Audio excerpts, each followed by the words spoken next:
This is the Behavioral Observations Podcast with Matt Sikoria, session number 30.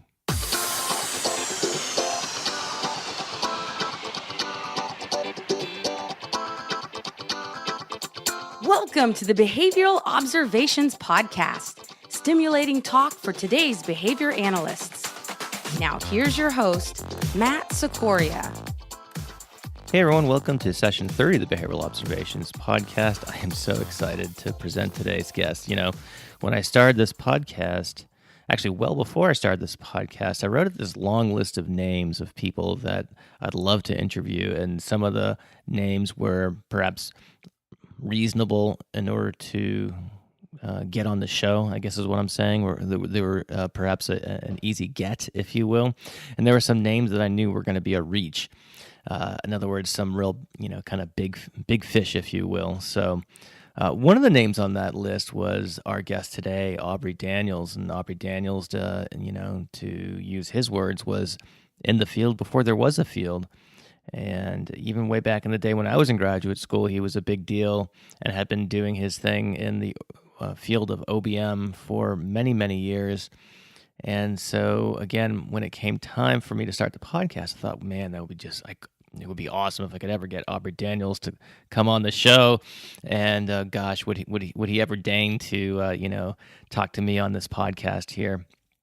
Well, a few months ago, I was kind of just scrolling through Facebook, and all of a sudden, a little friend request came up, and it was Aubrey Daniels himself. And I wrote him back. I said, "Look, I'm a little bit starstruck because, I remember reading his book, Performance Management, in Bill Hopkins' behavioral safety class back in the day at Auburn University, and here he is, reaching out to me on Facebook. It was really surreal, I guess, is perhaps the only word that comes to mind. For those of you who don't know, let me go ahead and share the bio that's on the Aubrey Daniels website to let you know who he is. Aubrey Daniels is founder and chairman of the board of Aubrey Daniels International, and he is a thought leader and internationally recognized expert on management, leadership, safety, and workplace issues. He's considered an authority on human behavior in the workplace. As founder and chairman of the board of directors of his consulting firm, Aubrey Daniels International, he and his staff help organizations employ the timeless principles of behavior science to re-energize the workplace, optimize performance, and achieve lasting results. Aubrey actively blogs about performance systems, workplace safety, and management issues, and is frequently interviewed for major media outlets. I guess we can include the Behavioral Observations podcast amongst those too, right? In addition to being a highly sought-after keynote speaker at major association, conference, and educational events, Aubrey is the author of 6 best-selling books widely recognized as international management classics. And here's a list of a couple of them here. They include Bringing Out the Best in People, How to Apply the Astonishing Power of Positive Reinforcement, Performance Management, Changing Behavior That Drives Organizational Effectiveness, Other People's Habits, Measure of a Leader, Oops, 13 Management Practices That Waste Time and Money and What to Do Instead, and finally, Safe by Accident. His books have been translated into Japanese, Chinese, Korean, Spanish, and French, and have been licensed in China, India, Indonesia, Japan, Korea, Romania, and Saudi Arabia. I could go on and on about Aubrey's contributions to the field, but I do want to get to our interview. But before we do so, I do want to talk a few minutes about BrittonBehavioralConsulting.com. That is the supervision service provided by one Dr. Lisa Britton, whom we interviewed in the previous episode of the Behavioral Observations podcast. Lisa specializes in providing high-quality independent fieldwork supervision, especially using remote technologies. And so, again, if you're interested in learning more about that, you can check out session 29 of the podcast, or you can go to BrittonBehavioralConsulting.com and hit contact and talk to Lisa yourself, and she can kind of step you through how that whole process works. She offers both individual and group supervision sessions, and it's very affordable. And based on the feedback I've gotten from her supervisees, they've really enjoyed the process and felt like they learned a ton from her. So again, if you're looking for high quality independent fieldwork supervision, go to BrittonBehavioralConsulting.com. That's Britton, behavioralconsulting.com. And without any further ado, please enjoy this conversation with Dr. Aubrey Daniels. Ladies and gentlemen, please welcome Dr. Aubrey Daniels to the program. Aubrey, how are you doing today? I'm good. Thank you so much for joining me. This is just a real treat, and it's been something that my audience has really been looking forward to as well. And as we talked about before we hit the record button, there's a ton of audience questions in this interview, so I'm really excited to get into it. Before we get into the specific questions, though, I am fascinated with the idea of what we were talking about when we chatted on the phone a few weeks ago, and I don't want to put words in your mouth, but I think you said something like you were in the field before there was a field, right? Exactly right. So I was wondering if you could kind of walk us through and talk about how you first learned about behaviorism and what the general field of behaviorism was at the time you learned about it and things like that. Can you do that for a second? Well, it'll take more than a second, but take as much time as you need. I was in a traditional clinical program, and Freud and Rogers and those kind of people were in vogue at the time. And behavior modification was just kind of coming on the scene. And I was fortunate enough to have a couple of professors that were exploring that in education. And so I did some work with schools. And I did that because I was so dissatisfied with traditional therapy. Mm-hmm. I mean, I was doing even child therapy. Can you imagine? Sitting and reflecting the feelings of a child as they tore the head off a doll. I mean, like, you hate your mother. I mean, right. It was very dissatisfying. And but I did get an introduction to behavior modification in those days, and it surprises some people to hear me say that I never took a formal course in behavior analysis. I was there at the beginning, and I read up on it as much as I could, and I began to practice in state hospital and had great success. Was this in Georgia? Aubrey, was this in the Georgia area, or? Yeah, it was in Atlanta. Okay. Mm-hmm. Atlanta, and they had just built a series of new hospitals because they had one central hospital in Middlesville, Georgia, which had the reputation of being the largest state hospital in the world at the time. Oh, wow. And it was just it was a rat's nest, and so it became a scandal, and it was in the papers, and so the politicians set up a set of regional hospitals, and I worked to train people, and then I also worked at one of those hospitals and had some great success because I had a hospital director and clinical director that were responsive to a behavioral approach. And so this really with phobias. Okay. And I got phobias because the psychiatrist didn't have anything that would work with them. And so they gave us the least preferred patients. And, I began to, a classic one, I think I've written about it several times, but was a woman who was 52 years old and been receiving shock treatment for 52 years. And I often ask my audiences, I think, how long do you think it would take that doctor before he realized, hey, I don't think this is working. Right. 26 years, come on. You gotta wonder, she keeps coming back. I mean, what is the problem? But anyway, that kind of started my career in mental health because everybody wanted me to work with phobics. And so that's where I started. Were you doing like traditional cognitive behavior therapy, like exposure and desensitization and things like that? Much to a behavioral approach, and I did my dissertation with group psychotherapy. So they were happy with me to set up group because the politicians saw me as seeing more patients, and so I was fortunate to do that. And but I liked setting up token economies, individual token economies with various patients that I had. And I would give them points for various things. And that worked out well. And when I went to Georgia Regional Hospital, I set up a token-wide economy in what was it, 1960s, early 60s, with 500 patients, and our recidivism rate, the return rate, was 9% compared to 76% statewide at the time. So we had really good success. That must have gotten some people's attention. Well, it did. I was working with Mrs. Carter, Mrs. Jimmy Carter, who had volunteered for mental health to be her thing, if you will, and she was quite interested and supportive. And I actually offered a job when I left the hospital. They offered me a job as state director of mental health, and I turned it down because I'd already accepted another job. But I often wonder what would have happened. Oh my gosh! I don't think I would have been quite successful, because then, you get into politics and that's a mess. Yes, agreed. So I could see how working in a hospital setting and implementing a 500-person cohort, I guess, for lack of a better term, of a token economy, right away I'm seeing applications to kind of what you've been doing for the last couple of decades or several decades.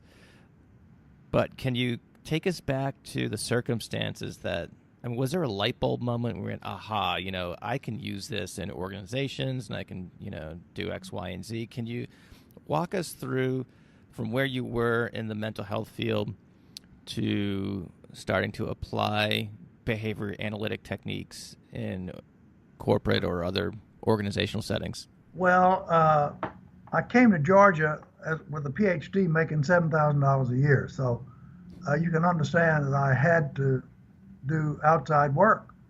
So I started the Center for Behavior Change, I don't remember, sometime in the 60s, and where we had a psychiatrist and 2 psychologists, and we would see patients individually in moonlight, basically. And then I was in a project with the schools where we were working with delinquent children, and this was actually in a high school. And we got a grant to work with. It was an innovative grant for the behavior disorders was the title of the grant, and it was through vocational rehabilitation. And so we set up a program for these kids to basically keep them out of jail. And one of the things that we had them do, because it was hard, we had kids in the 10th grade that weren't fluent in their alphabet, believe it or not. Mm-hmm. And so we had to seek outside education for them. And Fran Tarkington had a center for educating kids. It was a learning center.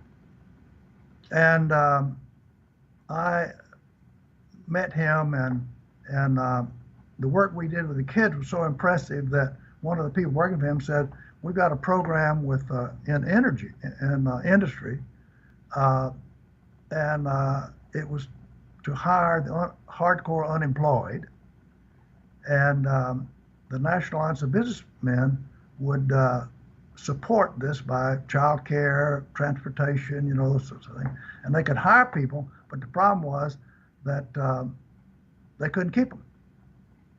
They're mostly in the early programs, mostly blacks and Indians, and of course, when the frontline supervisors would get them, they'd probably have a reason to fire them, and they couldn't keep them. Mm-hmm. So this man, Hank C., asked me, "Do you think you could train supervisors to keep these people?" And I said, "I think so." And that's the way I've really always done. Somebody has a problem, I raise my hand and say, I think I can help. Because, if you're talking about behavior, what doesn't have behavior in it? Sure. And I worry sometimes that I might come across as, a little a know-it-all. But the fact of the matter is, we know something about behavior that most people don't know. Mm-hmm. And so when you tell them, it's like, aha, maybe this would work. Sure. And turnover rate in textile industry, where I first started, was just horrendous. It was better than 20% in many of the textile mills. And we were able to cut 90-day turnover in half in 90 days. And of course, word spread throughout the textile industry, and we became the go-to people for these sorts of problems, absenteeism and turnover. And we had a big impact.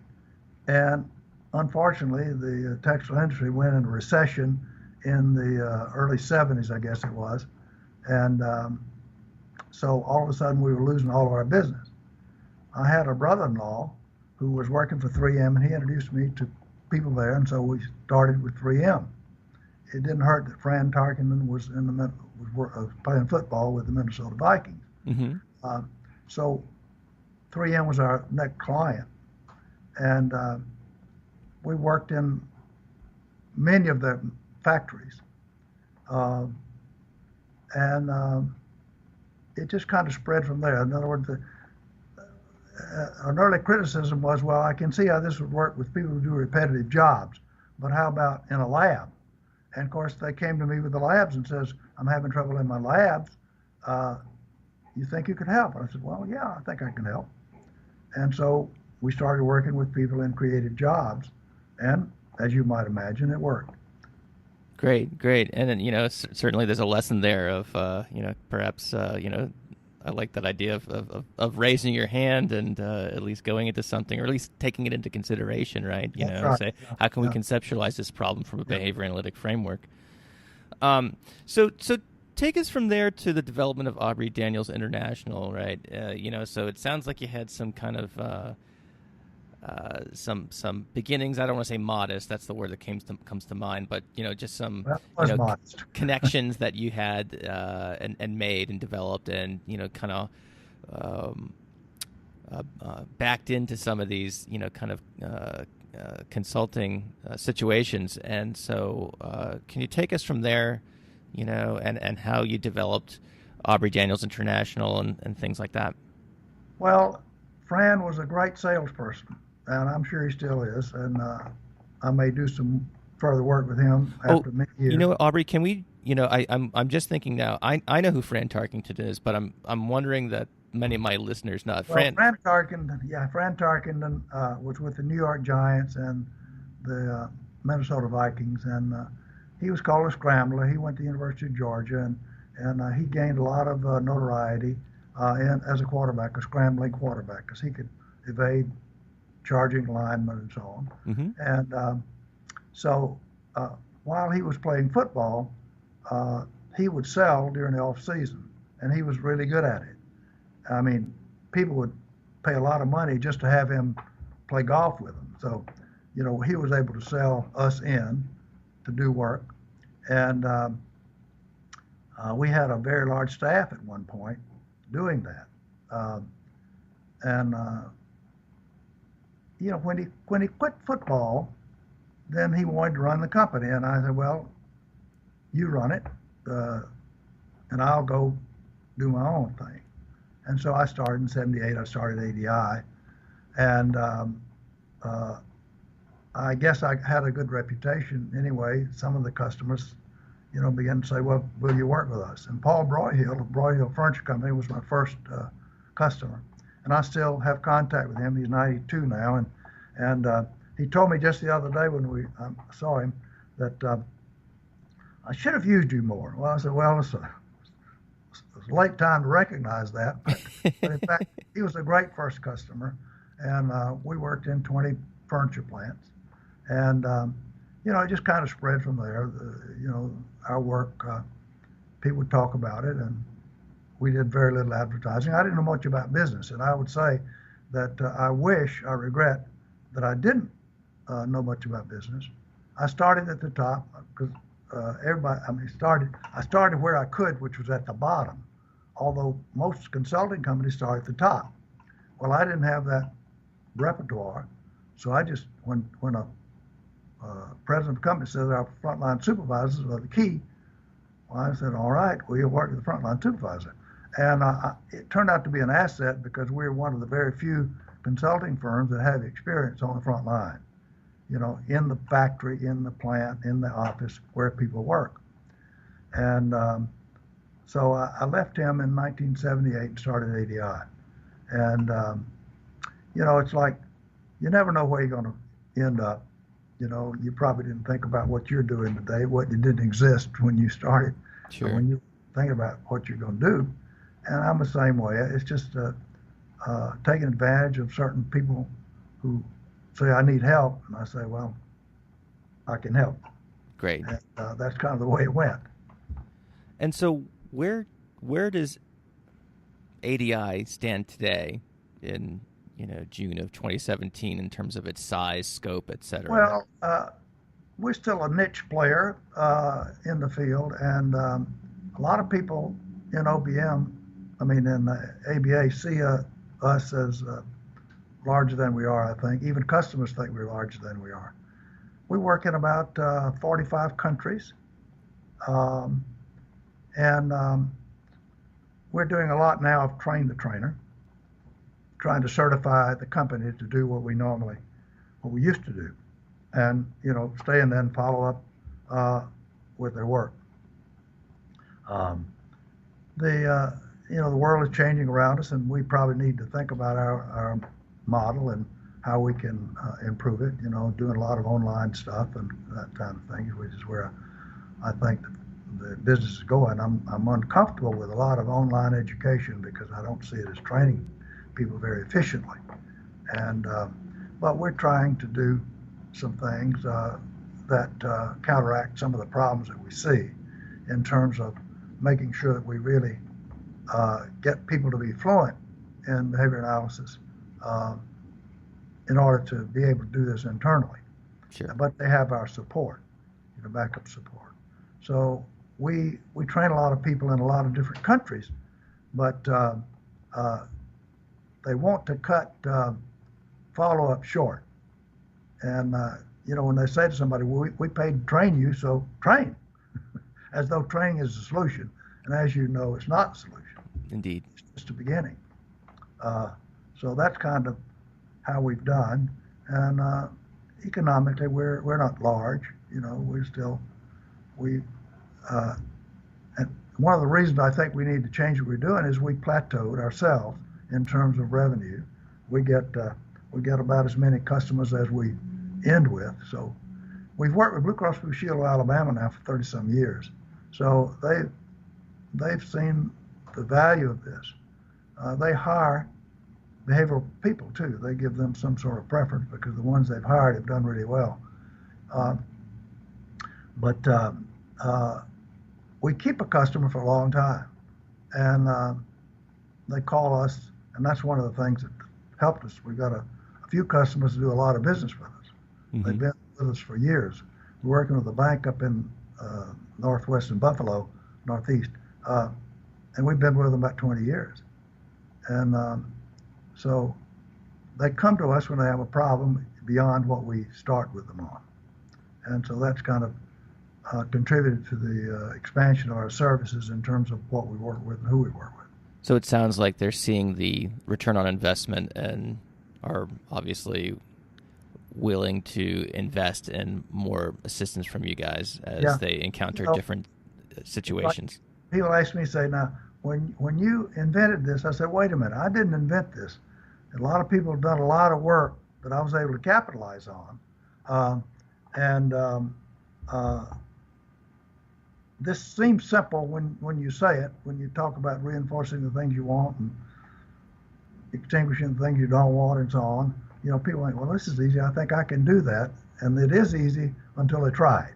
Sure. Selling it is hard. It's still not easy. And we certainly haven't had the impact I thought we'd have at this point, because I figured that word spreading about what we do would be the way we sell. And in fact, it has been, but that is slower than we have. See, I didn't have any experience in selling. I didn't know how to sell. I never considered myself a salesperson. And yet you have to sell in order to do business. And so if you can give me an hour with a customer, I think I can sell them. I think if they hear what we do and how we do it, they know it's different from what every other consulting firm does. And it's very compelling. And one of the biggest sales stories that we have is we have them contact our customers. Say, talk to our customers. We'll give you a list of our customers and call them. They'll be expecting a call. And when they do, the customer comes back to me and say, I think these people on your sales staff. I said, no, these are just satisfied customers. That's funny. And, they know what it can do. Sure, sure. Hey, Aubrey, I want to go back. You mentioned something that I want to kind of piggyback on or double back to, rather. I know you said something about inventing OBM, and that you didn't, of course. Who were well, I think many of us would argue with that, but that's neither here nor there. So tell me about, were there other people doing OBM at the time that you started working in outside of the traditional mental health or psychological field?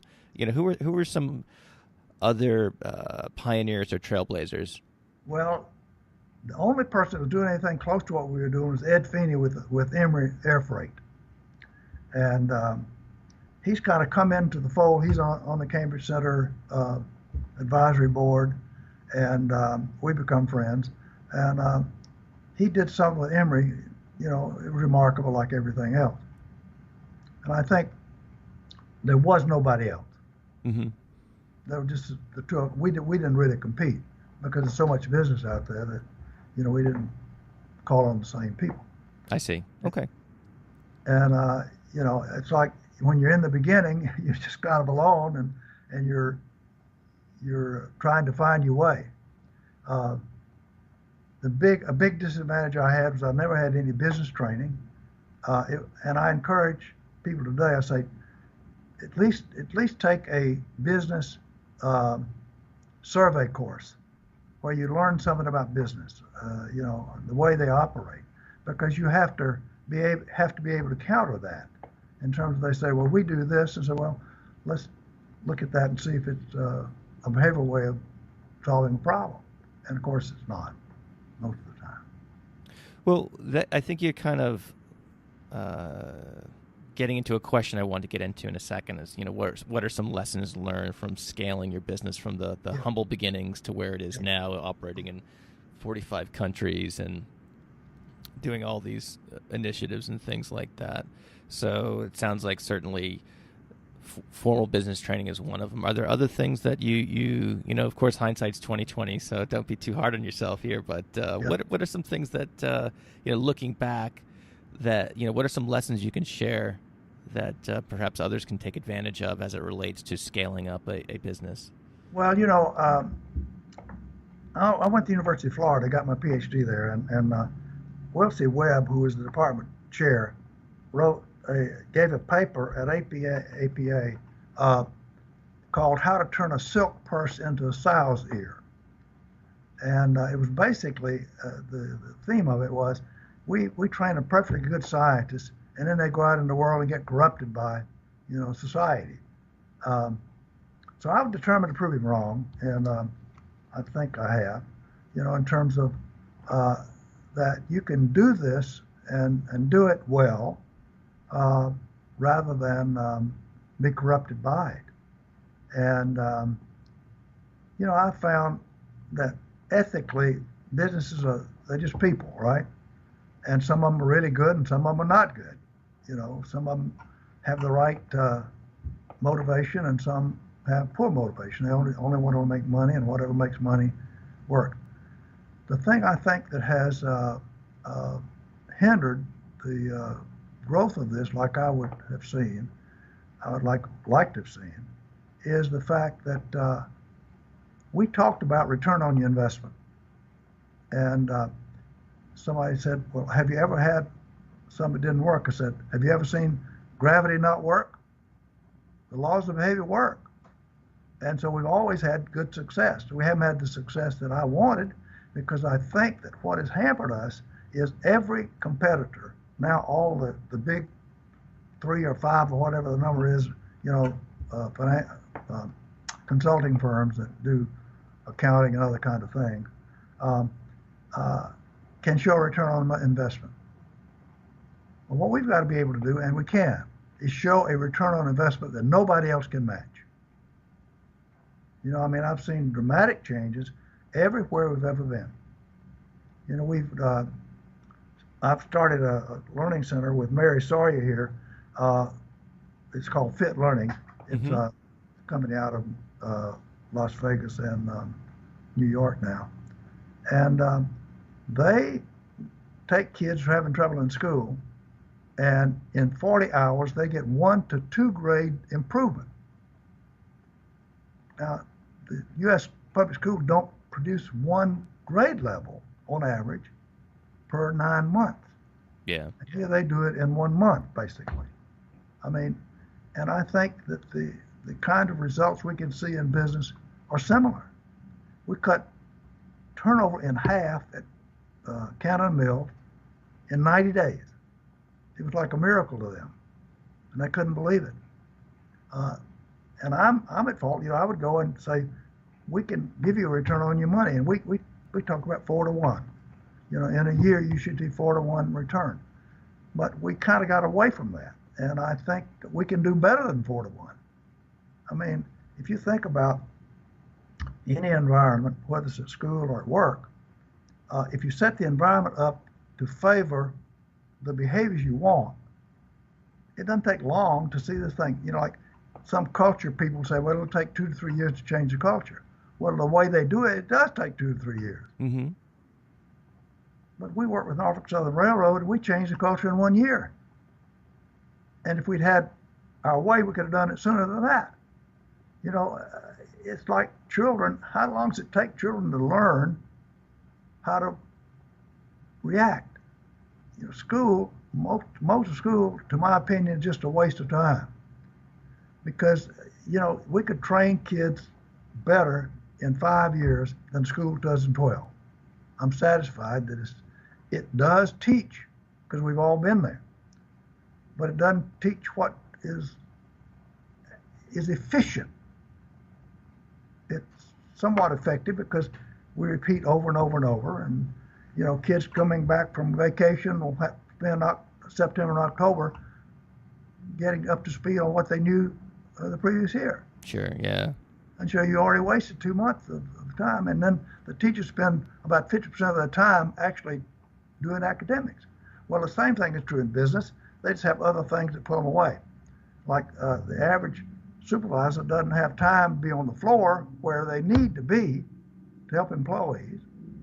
They have to be in meetings, planning other kind of things that don't work. It really is. I wrote a book called Oops, 13 Management Practices Waste Time and Money.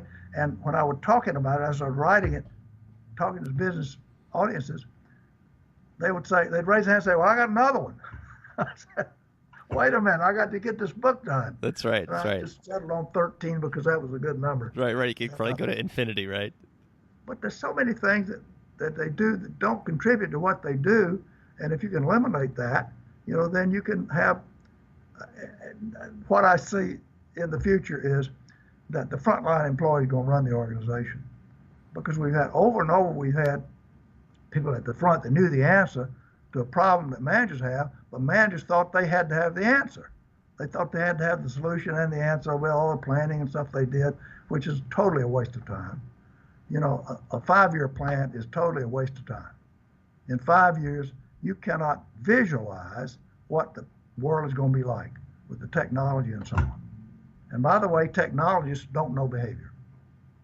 They're doing all this technology, not understanding. People are going to have to do something with it. And until they get to where the person is not impacted at all, then they're going to have to learn something about behavior. Well, they're learning about behavior, but they're learning, in Japan, they're learning about traditional psychology, which is of no help. It's no help. As a matter of fact, it's a hindrance to what people typically need to learn to do. I see. Yeah, I spend a lot of time in public school settings as a consultant, and I look at the way lessons are structured and things like that, and I can totally see your point in terms of oftentimes those things are very inefficient interventions. If you look at it from a clinical standpoint, and if you're looking at it from an intervention standpoint, it's like, my gosh, there's so few opportunities to practice. Yeah, right. And respond and receive feedback and things like that. And the other point about technology is something I really like too, because I remember when when iPads and smart boards were coming out, and people in the what I'll use air quotes here, the traditional education, we're thinking, oh, these are going to be game changing technologies and smart boards, iPads, and you could probably create a longer list than that with other sorts of technological innovations. Don't address those fundamental behavioral challenges that people in those situations face. So those are excellent points. Well, I often say these days that educators will never reform education. Because in fact, their repertoires are too well rehearsed and too narrow. So when you come in something outside the mainstream, and they try stuff all the time. I saw an article that said that there had been 142 initiatives in education in the last 10 years. But the problem is they've undergone extinction about that. So they're trying less and less because they say, we've done that, we tried that, didn't work. And with fit learning, we're outside the mainstream, and we're going to show them something. We're beginning to show them now. It's incredible what you can do with a kid.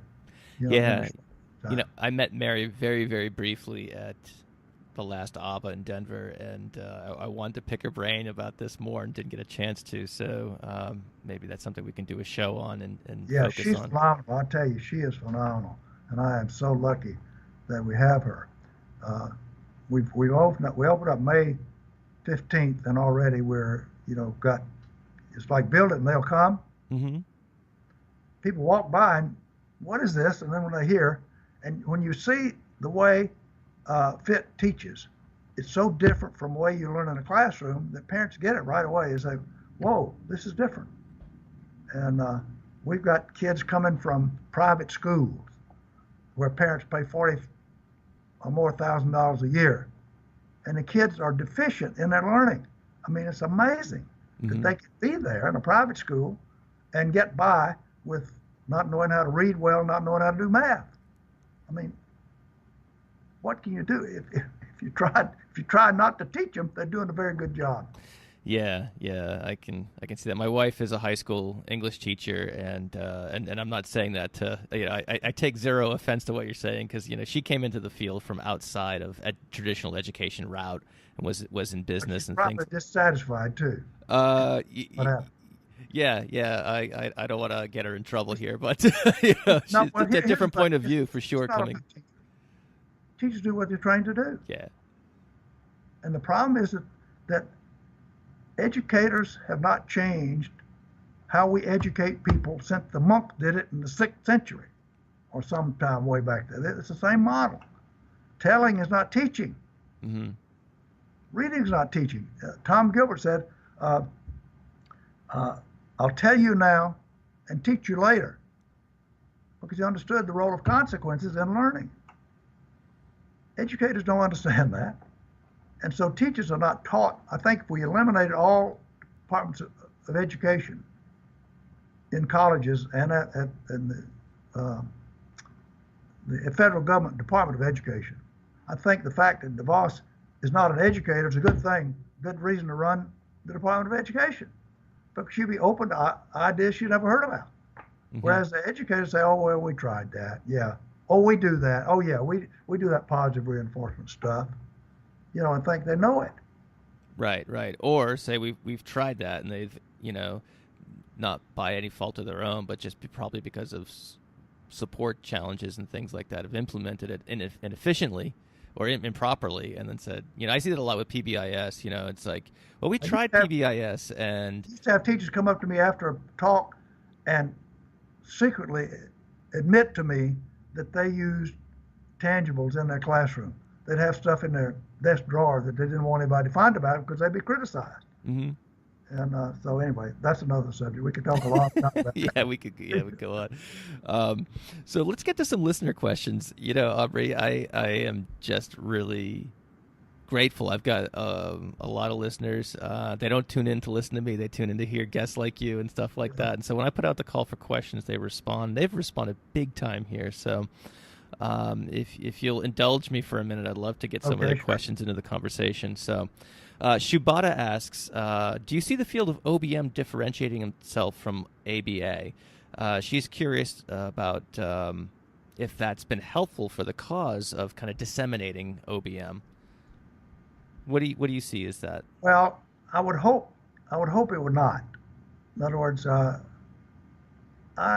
remember Hank Pennypacker of Florida said, "It's the one trick pony that wins the show." I like that. And I've taken that seriously. That when other fads have come and gone, rather than jump to that because it'll sell, what I basically do is look at it and say, wait a minute, now how would ABA explain that? Because I want to stay true to the science. And one of the reasons that we went with fit learning is that they are great at sticking to the science in terms of how people learn. And so if we dilute ourselves, I think we begin to lose. And we have the influence of other people that we can't counteract. I've had many opportunities to do different things, and all the time I've said, no, here's what we do. We deal with behavior. You know, we can produce results by changing behavior, and we're experts at changing behavior. We know how to change behavior, and we get that from the science. It's not something we make up, such that every consultant has his or her own way of doing something. We stick close to the science, and if you can demonstrate to me how it moves the science forward, then I say, okay, let's try that. But otherwise, let's stick to our knitting. Yeah, for sure. She's also curious about what are some ethical dilemmas faced in the OBM world, certainly in the kind of clinical applied practice, you know, generally working with individuals with disabilities. We talk about ethics all the time. Yeah. And there's a minefield there that we as practitioners have to kind of tiptoe through. Talk a little bit about some of the ethical challenges you might see from an OBM standpoint. Well, you know, I believe if you're true to the science, ethics are built into that. Okay. Now as we start, the patient is a person that has responded to the laws of behavior, so we don't blame them for being like they are. We don't blame students for not knowing, because they go to school to learn, right? And so as you begin to think about how we value the client, the patient, the business, or whatever, I think ethics are built into it. I think I wrote a paper on that, I believe. I sent a new book Darnell Littell and I wrote called "Life is a Picnic." Mm-hmm. Talk about ethics in the end. That it's inherent in our science, you know. And so we've seen some things that we will certainly not reinforce, and I have turned down business because I thought it wouldn't be proper for us to do it, but not so much on an ethical basis as just a management basis, that managing all wrong. Now, I've met a couple of people that I just didn't want to do business with because they were not what I'd call good people, mm-hmm. in the sense that they had their behavior on straight. You know, they wanted to shortcut and do that kind of thing to get results. And I said, well, it's not going to work. But you know, when you see an ethical problem, obviously you have to call it the attention. And we've done some assessments where we're almost afraid to present the results because of what the people told us. And in this one case, we were worried about presenting it. We'd done a survey, and people were, you couldn't believe how bad the results were, because we felt they'd punished us rather than deal with the changes they need to make. They shoot the messenger. They got upset because of the results we gave them, and some people didn't believe them. But fortunately, the president of the company did believe us, and so they set about making the changes. But you have to be ready to walk away from business. And the problem is when you're starting out, the tendency is, and the contingencies favor accepting anything that somebody wants to buy. And you put yourself in jeopardy when you do that. And we've tried to stay true to the science. And I think by staying true to the science, we are ethical in terms of the way we deal with people. And that's why we've kept our customers for so long. I see. They realize that we're not there just to get a fee and go. Right. You're developing a long-term relationship. That's exactly right, yeah. Awesome. Leslie asks, what are some best practices to providing critical feedback? She's reading the book, Oops, 13 Management Practices That Waste Time and Money. Yeah. And she was inspired to write this question after reading about the feedback sandwich. Now, if I recall correctly from performance management, it's when you give like the compliment, then the criticism, then the compliment, right? Right. And so what would be the alternative to doing that?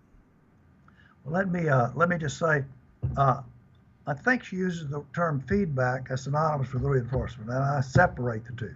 Mm-hmm. Because practically we've seen that the person said, well, I gave him some feedback and it didn't change. Well, that's because they didn't do any reinforcement, And so I try to separate the two.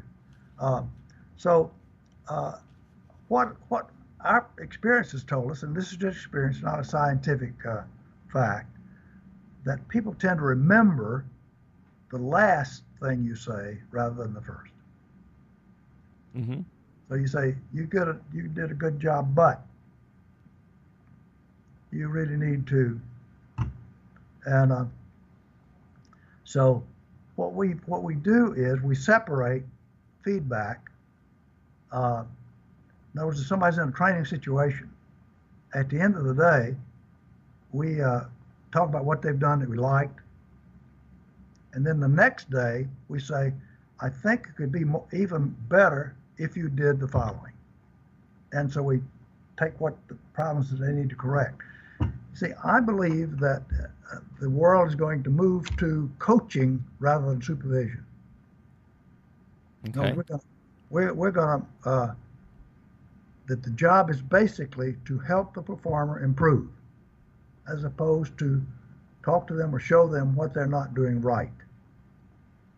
And fit learning uses a term I like. It says, it's not an era, it's a learning opportunity. I like that. So, we can talk about the learning opportunities before the next lesson that the kid has, the student. But we could do that with the supervisor too. Or we could do that with a frontline employee. Mm-hmm. I have to criticize them.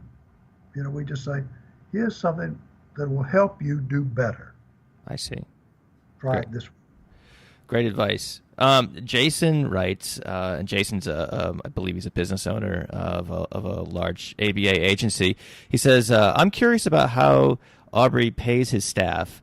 Are there salaries, or is it performance pay only? Is it a combination? And more to the point, how do you use performance management in your own business? Yeah. Well, one of the things that I've tried to do from the beginning is to practice what we preach. In other words, I feel we can't really go out and tell people to do things that we don't do. In other words, if it's effective for them, it's got to be effective for us. Mm-hmm.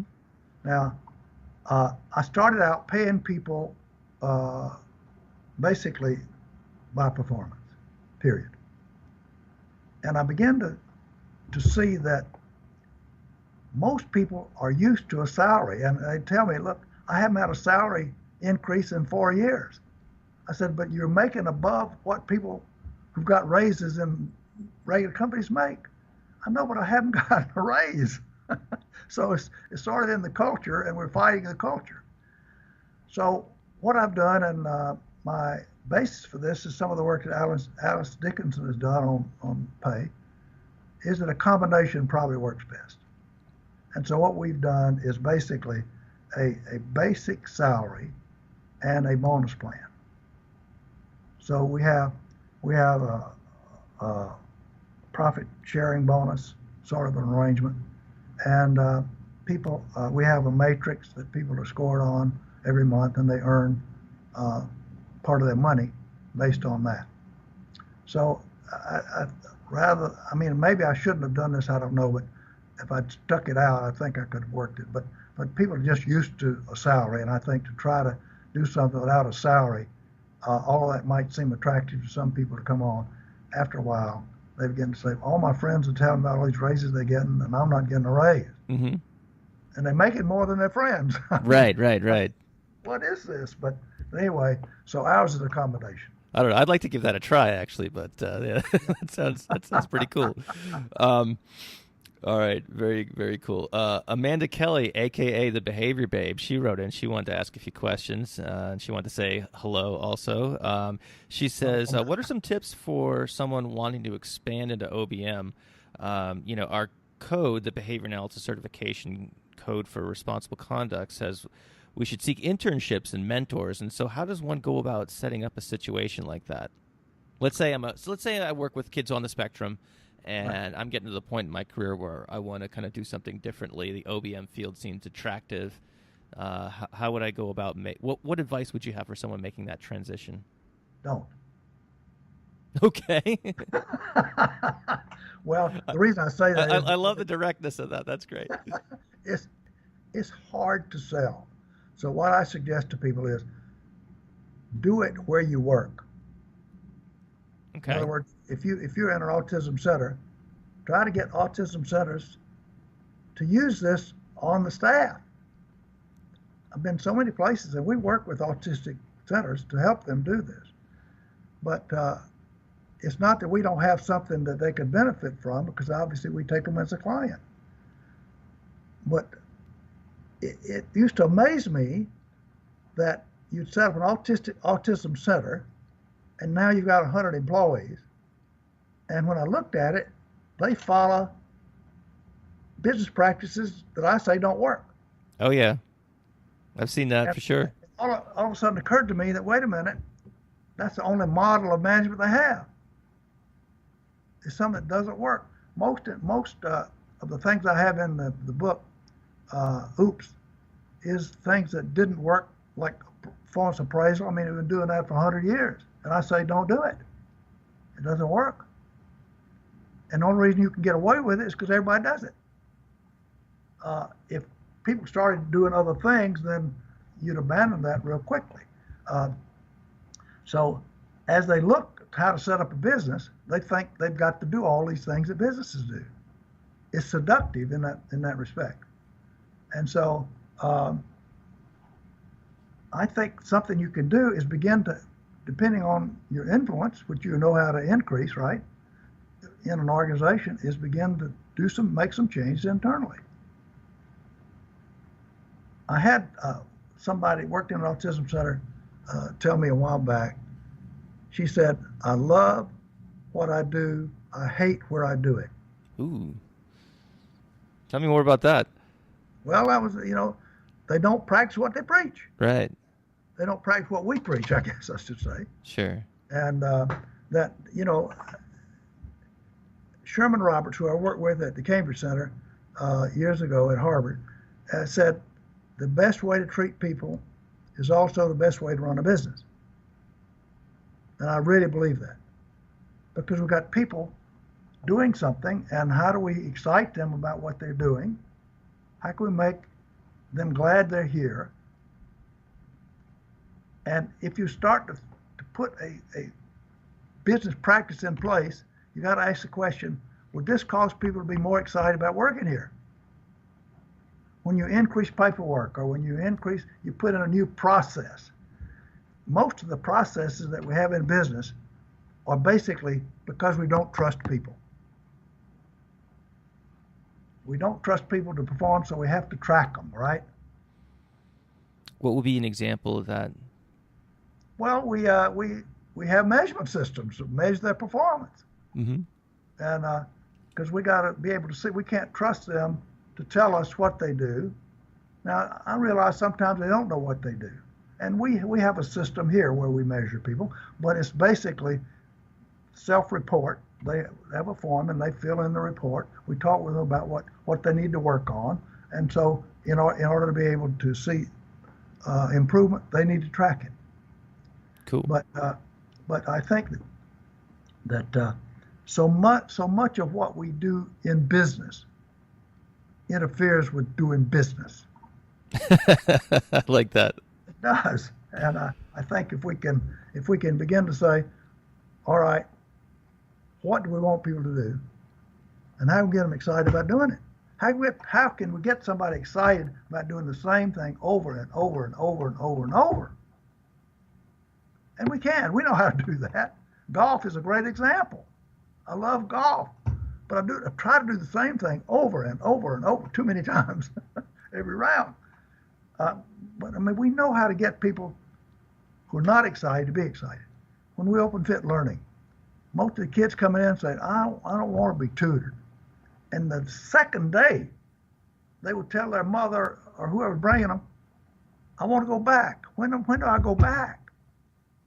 It's because of what happened to them. And the first day, we had one student say to his dad, they didn't even criticize me and didn't even yell at me.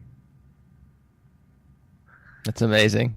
Well, I'm tempted to ask a bunch more questions about Fit Learning, but I think we could probably tee that up for another podcast episode. Yeah. And Get Mary on. Yeah, definitely. And we've got a lot of questions to kind of get through here. So, speaking of Mary, one of her Ohio classmates, I believe, Dr. Megan Miller, writes in. She says, on the topic of dissemination, what is your experience getting businesses to buy into OBM? My experience is it's hard. I'll tell you, the people that are the hardest to sell are the people who had consultants before. Mm-hmm. In other words, they've had people in that promised them a lot and didn't deliver. And so they think you're the same thing. And they've had a lot of people that is one president of a company told me, I spent over $2 million on a bunch of consultants like you. And he says, they ain't so much as left a footprint. In other words, they hadn't done anything to make a change. Sure. 2 years later. And so he thinks he knows us because we're going to be like everybody else. And that's one of the reasons I don't try to use terms that are business related terms. I try to explain behavior analysis in common ways that they would understand. Because we sound like everybody else is talking to them. So it's not easy to sell. We've had good luck with Blue Cross Blue Shield, but the reason we got in there was because the labor lawyers saw us as something to try, because they tried everything. And lots of times, they've tried everything when we get there. Mm-hmm. And the reason they buy us is because they don't have anything else to try. The culture with consultants is an obstacle to selling. I see. Okay. Well, now, what about she asked a very similar question, but in relation to, traditional business schools. Have you seen, MBA programs and things like that getting hip to OBM, or is it? No. Okay. Educators want to do it the same kind of way. And in business schools, they learn cognitive psychology. Mm-hmm. Now, how helpful is that? They're going to change somebody's mind. They don't know how to change somebody's mind. They don't know how to change their behavior. And the people coming out of those business schools blame the performer for their problems, as opposed to looking at the processes, the environment they've set up to create value-added behavior. They don't know how to do that.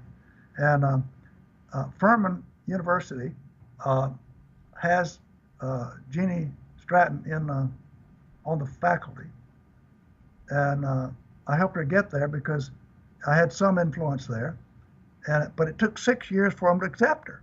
I mean, she had to prove herself, which she did very well, with other departments more than business. Before the business department said, wait a minute, we're going to hire her. And so she's now a tenured faculty member. So that sounds like a tough nut to crack, for sure. Yeah, it is. Just like schools. I grew up in Lake City, South Carolina, and I figured I had some influence there, so we'd start with the school. And they are terrible. They don't even teach. 72% of the kids in third grade had to be held back because they could not they couldn't read at third grade level. 72%. I Wow. mean, what are they doing? I see. And don't get me started.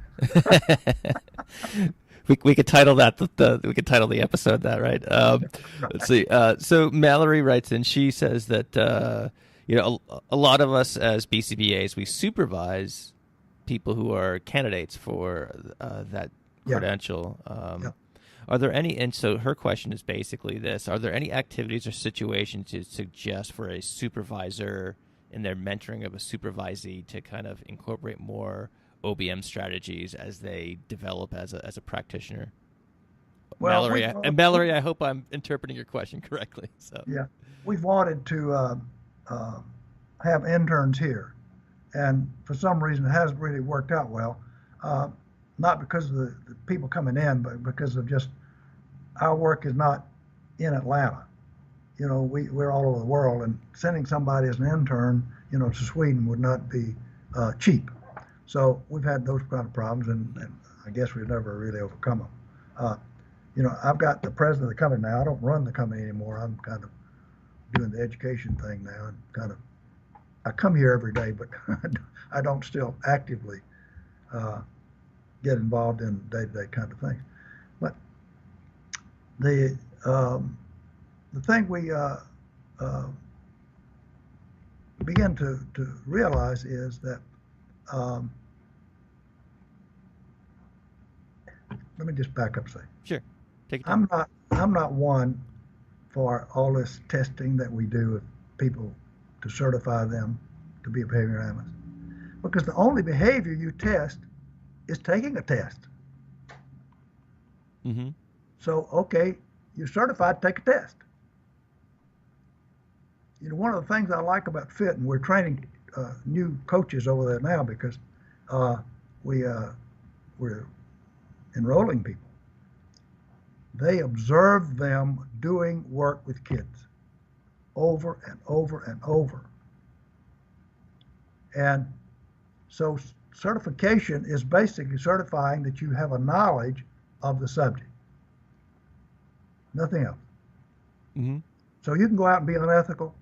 You can be ineffective because they don't test you on how well you do at doing this. And so we're experts in behavior, so the place we want to be is where behavior is. I could talk a long time about that, but I think that we need to be able to have interns. We offer people an opportunity to come to our classes, which they find amazing, and it's about the science. I mean, they know some of it, but I'm surprised at how much they don't know. And of course, we have a business repertoire. They're in with business people, so they can see the questions that they have and so on. Okay. But we got a lot to do in that regard. For sure. Celia asks, what industries are most welcoming and receptive to consult with in terms of an OBM? What areas have you gotten into more rather than less easily? Well, it's not so much the industry as it is the particular organization, and the best way to get in is when they've tried everything. Okay, so getting back to that desperation that we talked about earlier. Right. I mean, there are no particular businesses that are more receptive than the other that we found. In the beginning, it was manufacturing, but I would say a niche that needs this is the small business, where they can't afford big-time consultant. And if you can do something almost free to demonstrate your value, then that's an easy way to get in. If you can't, they hire me for a small project. Let me do this. I remember I worked with John Bailey at Florida State for a number of years, and his students would do projects with businesses which they'd find. It always amazed me. He said, find a business that you can do this in. They'd find it. And one student, I cannot remember her name at the moment, I'm sorry, did a study with a temporary job placement company that saved the company millions of dollars. Now, I take that back. She saved the location she worked in big time, because it took her like a couple of weeks to get everybody to show up for work, which is a big problem. And if it had been done company-wide, it was something like $30 million, and that's been 20 years ago. Mm-hmm. So, I mean, you can show value. I mean, we don't have to worry about showing value. And I have a friend of mine who I play golf with. He said, every shot pleases somebody. So I guess we're thankful that businesses run so poorly, because there's always an opportunity to make a difference, and sometimes very big indifference. No, that's a good point. So this next question is from Lupe, and this will probably bring us back to the education field for a second. But he asks, what strategies could be effective for a long-term employee who has learned some less than desirable behaviors or resist changes to new expectations? He writes, I'm asking from the perspective of a school consultant working with individuals who may have been in the education field for years and years. Well, I think the first thing you do, you got to examine the contingencies that are operating. I when I was in clinical work, and I guess people hear me talk about this, they think it was a bad commission, but I had this woman who was diagnosed as schizophrenic, and she was somebody who would think they were talking about her on TV and that the KGB was after her and all this stuff. And one day I'd finished with her, I had to go, and I said, okay, Marilyn, I'll see you next week. She said, I can't leave. I said, why is that? She said, the KGB are out there. Now, these are the Russian spies and so on. And she said, if I walk out this front door, they'll gun me down like a dog. I said, Marilyn, do you know how crazy that sounds? I said, if you talk that way with your friends, they'll be afraid of you. So you won't have any friends. So don't do that. You know what she said? What? Oh, nobody ever told her that. Nobody had ever told her that what she was doing was crazy. And so I think many times, it's just as simple as that if you've got a kid that's had a long reinforced history for something undesirable, then you treat that as a behavior that's been reinforced for the undesirable behavior. And you work with that, but at the same time, you'll be surprised how quickly that behavior will change when the environment changes. If you don't change the environment, it's not going to change. And so I want to set up the environment first before I write the kid off as somebody who can't be helped. I mean, some of the kids we have coming in even now, like we got an 11th grader who's reading at the 9th percentile. And her parents are spending over $40,000 a year for a private school. Mm. How does that happen? Right. And she comes in and she says, I'm terrible, I'm bad. We counted the number of negative things she said about herself. It was 1 a minute. She averaged 1 a minute while she was doing other exercises. Wow. She has a very poor image of herself, as you might say. And so how long will it take to change her? A week or two? I don't know. It's not going to take long. It certainly won't take as long to change it as it did to develop it. Because we're going to have a new behavior that gets a new set of reinforcers that's going to be in the place of some of these other behaviors. So I think many times what we do is try to figure out what's an alternative behavior that we could start a new reinforcer history for. Mm-hmm. All right, cool. Hey everyone, I want to take a quick break here and thank all of you who took the time to write in such awesome questions. I really have been enjoying this listener Q&A portion of these interviews. And, if this is something that you want to become a part of, I generally post who I'm going to interview on social media and on my email list. So the best way to learn about the various channels of distribution for that information is to go to behavioralobservations.com/start here. And that's kind of like the one-stop shop for the various social media outlets and email lists, etc. So hop on over there and check that out, and I'll make announcements here and there when I'm taking listener questions, and you can be part of the conversation. So I also want to thank Manny Rodriguez for helping me shape the general narrative of the interview questions as well. He and I had some dialogue prior to the interview as well. longtime listeners will remember Manny from, I believe it was session 10, and I think he came back also with the authors of OBM Applied, Shannon Biaggi and Dan Sundberg. So again, thanks, Manny. Appreciate it. Finally, I want to just make a quick announcement that if you are looking for Type 2 continuing education, head on over to behavioralobservations.com/get-CEs. I've added a couple more CE opportunities.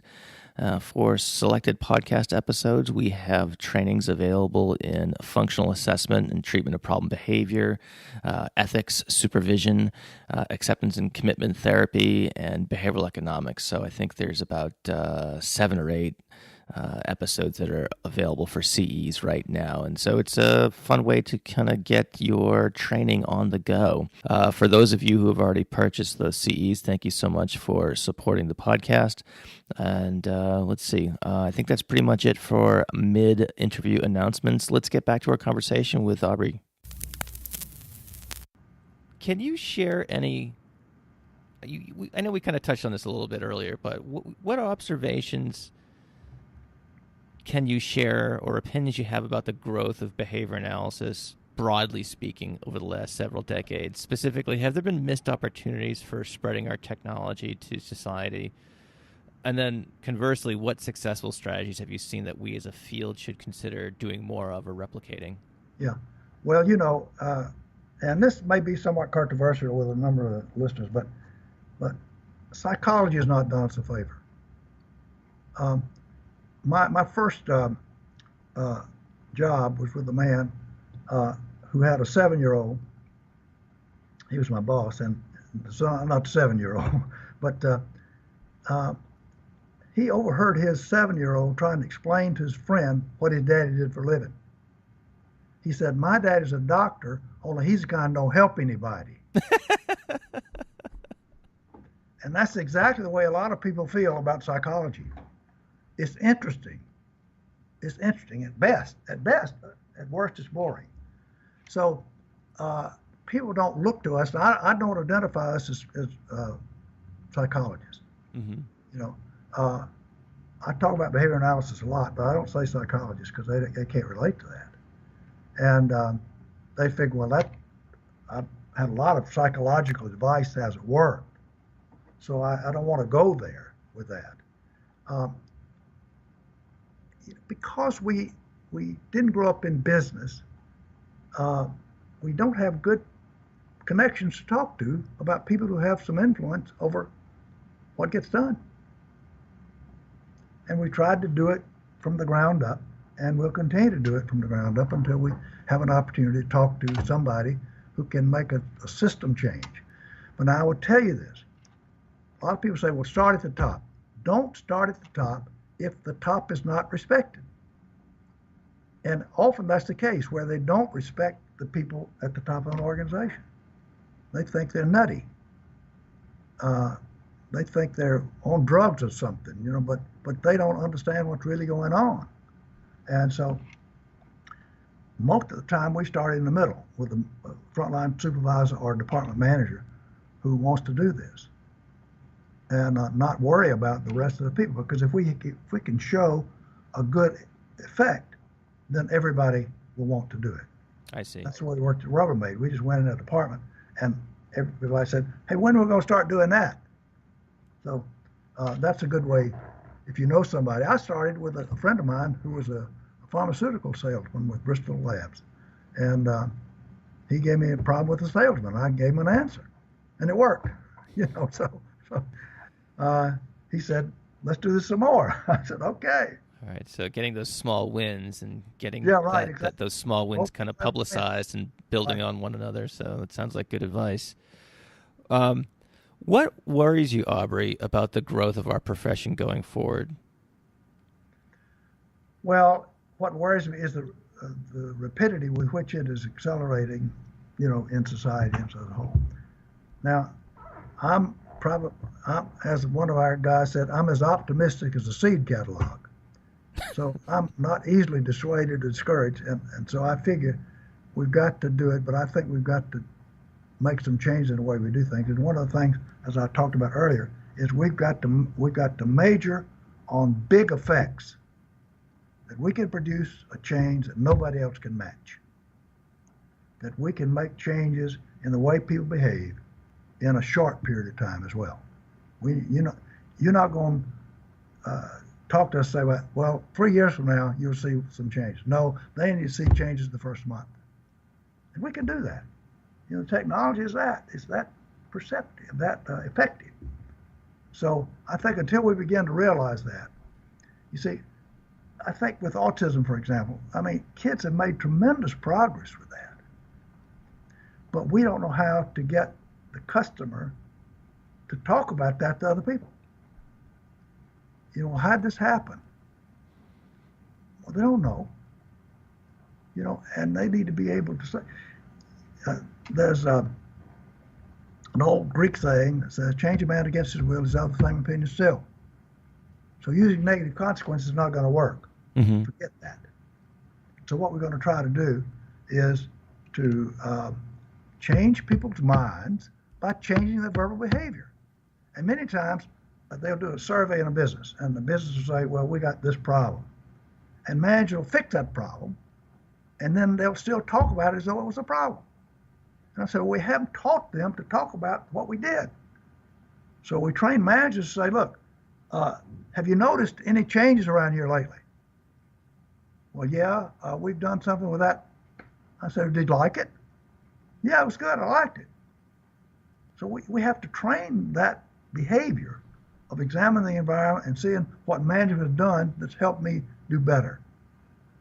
Don't just think you can make an improvement and everybody will say, well, that's great. They're not going to do that. I see. We have to publicize it, I guess. Okay. All right. So on the other side of that coin, what has you most excited about the growth of our field, or what are you looking forward to seeing perhaps over the next decade or so? Well, I think what's happened is there are two things that really have worked to help us. One is behavior-based safety. If you want to start, try to impact safety. The other is autism. In other words, it's spreading where people can't build a new center fast enough to serve the people that need it. But I don't think we're training the public. See, what we're going to do at Fit Learning is I'm going to teach them Life is a Picnic, that book that Darnell and I just wrote. I'm going to get them to understand what we're doing so they can explain it to their friends. Here's what they do. Here's the way they do this. It's not like you talk to a classroom teacher, oh, I use that reinforcement stuff. No, that's not what we're about. We're about effective ways of changing behavior and effective ways of retaining what we learn. That's what we're about. Mm-hmm. And so we're I'm still excited about, we need to capitalize on the fact that we've got a population in both safety and in autism that's impressed by what we do. But we're not teaching them to help us. It's like in sales, one technique that every salesperson knows is something called hedge hopping. And that is that if I do something that's effective with you, then I say, Matt, who among your friends you think might like this, might need this? Oh yeah, I'm familiar with that. Yeah. Is that just that simple? And as I heard from a guy at Florida, he says, you can never know too many people. That makes sense. And so we have to sell what we do to the people we know and the people that we help. Yeah, I think I bought life insurance under that technique years ago. Yeah, right. I've been a victim of that, or beneficiary, depending on. Go first to your friend. Try to sell them. Yeah, I called him up like, "What are you doing?" I didn't want this call from this guy. Next thing you know, I've got term and disability. And Yeah. Anyway. Getting back just quickly to this whole idea of ethics. Like some supervisors are being trained, and they go back and they change their way of relating to people. All of a sudden, they're more positive than they've been, and people will say, "Well, what's happened to you? You go to charm school or something?" I say, "Yeah, I did. And here's what I learned. I learned that people like positive things more than negative. So I'm trying to be more positive. You need to help me." we don't have any secrets. Are you trying to change my behavior? Yeah. Well, Because I think if you did this, you'd be more effective. Aubrey, that's funny you said that we don't have any secrets, and I think one of the things that you've been, really good at is that basically you're through the how many books you've written several books, and I've lost count, Right, but yeah.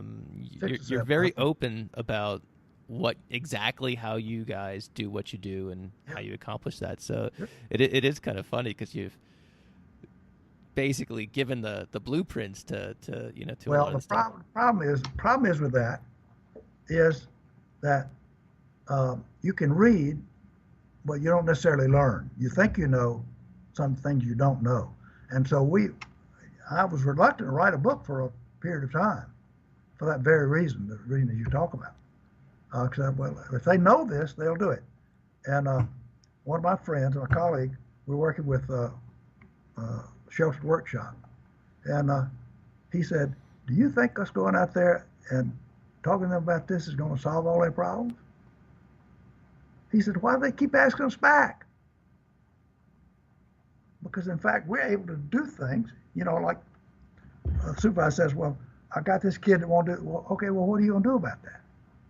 Because he doesn't know. He knows only what he's read. Mm-hmm. One of the reasons I didn't stay at the University of Florida was because I figured if I taught, I'd teach only what had been taught. So you need to go out and find what the world is doing and how it's relating to that, so you have other examples you can show people rather than what only your professors have told you. I see. While we're on the topic of books, is there, if someone is unfamiliar with your work and they're excited about what they're hearing today on the podcast, or they see you Right. give a talk or whatever, is there a particular book that would be a good starting place out of the, many I that think you... probably bringing out the best in people. Okay. I wrote the first version of that a long time ago, and you can find it on Amazon or at our website, aubreydaniels.com. And of course, I think that you read all of them, but bringing out the best would be, I think, where I'd start. The book that Darnell and I just wrote, Darnell Littell, called "Life is a Picnic," is a more general book. And what I'm going to do, I'm going to use that with parents of fit learning. Mm-hmm. Help them create that kind of learning environment at home. And it talks about things in a more general way. I see. So would it be fair to say for the practitioner, you could, that would be bringing up the best in people, and if it's Or more of the a R lay plus- person, or- life is a Or picnic. the R plus book, as you said. I see. Okay, great. Aubrey, you've been super generous with your time. I really am grateful for you coming on the program. So I'd like to close with a question that I ask all my guests, and we've kind of touched on probably this question from different angles throughout our discussion, but let me ask it directly. Do you have any specific advice for someone? Let's say someone just got their BCBA. I think the exam results, for example, we're recording this in June of 2017, and the exam results were posted recently. So there's a lot of people getting their certificates in their hand right now. They're either in their first job or they're looking for a job, and of course, as the way the field is developing, BCBAs are going to be a lot less involved in direct clinical practice, but more supervising the implementation of interventions by behavior therapists, RBTs, and so forth. So, do you have any specific advice for someone in that situation who's just getting in the game, if you will? Well, that piece of paper just gets you in somebody's door. That's all. Yeah. And I think number one, you have to be open. You don't know it all, and you have to learn something every day that'll help you be better at it. And what I've been dismayed about is that many people come up to me when I give talk and say, "Wow, I didn't know this applied to anything other than autism." I say the professors have not done them a favor. You think if you come out with a degree, you should be an expert in changing behavior. So how many times have you tried to change behavior? Your own or the people you work with. And until you do that, then you shouldn't try to change it. Tell a company how to change its people. Mm-hmm. So you start off with it doesn't matter what the behavior is. And this is all, I don't know how I ended up with this, but I just said, anytime somebody said we got this problem, I said, well, we can help because I knew his behavior. It didn't matter what it was. I mean, we've had a lot of people that as a result of our training change behaviors in the school with their kids, or change behaviors at home, or change the way they relate to their families. Well, I love that. So do it where you are. Do it where you are. If you can't do it where you are, then you've got no business trying to do it for money. All right. It's great advice to end on. And again, thank you so much for joining us today. My pleasure. Anytime. All right, Aubrey. I know this is going to generate probably a million follow-up questions. So well, you probably need to edit this down about to half. No. This is going to be this. I won't edit this a bit. So this will be perfect. So great. Thank you so much for joining us today. Thank you for asking me, Matt. Enjoyed it. Bye. Bye. Okay, we went a little long there. We are almost at the 90-minute mark, so I'm going to keep these closing comments very brief. Again, I just want to thank everyone for tuning in. I want to thank Aubrey for coming on the show and sharing his many decades of experience with us. It's always great to get this kind of long-term perspective on the field in terms of where we've been and where we could potentially go moving forward. So if you have any comments about the show, or if you have any feedback or whatever, I would love to hear it. Again, I talked about how to reach me on social media. You can also go on iTunes and leave a rating and review if you are so inclined. So you can go to iTunes and just search Behavioral Observations. It should come right up, and leave a rating and review. That would be great. And I think that's pretty much it. So I will see you in session 31. Thanks for listening. Bye-bye. Thank you for listening to the Behavioral Observations podcast with Matt Sikoria. You can find Matt's notes on this episode at www.behavioralobservations.com. We also invite you to stay connected with us on Facebook at facebook.com/behavioral observations and on Twitter at Behavior Podcast.